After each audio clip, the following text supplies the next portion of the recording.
With a little over 4 months until the next legislative session, representatives are meeting to discuss what needs improvement. This week, a discussion centered on what is needed for the Georgia State Patrol. Brianna Cook leads us off tonight at 5 o'clock. Brianna. Greg and Amanda, the Georgia State Patrol is saying recent pay raises are not helping them resolve the problems they've been seeing in the last 2 years. Agencies are now competing over an ever-decreasing pool of candidates. A competitive competition to fill in dire law enforcement positions is creating a bidding war across the country. The Georgia State Patrol has been experiencing issues with recruitment for the past 2 years. Bill Hitchens, Deputy Commissioner of the Georgia Department of Public Safety, says there is now another problem. We were primarily concerned about recruiting, getting officers in the front door.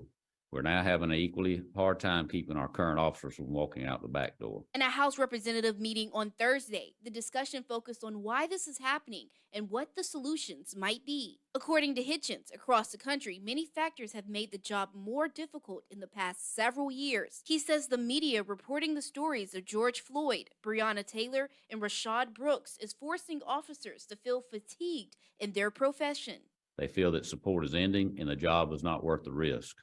Officers feel that they could be one traffic stop away from being on the national news, publicly scrutinized, or facing criminal prosecution, even though they may be 100% justified in their actions. The Defund the Police movement calls for the removal of qualified immunity, which Hitchens says is causing less of a response from police when there is a situation happening.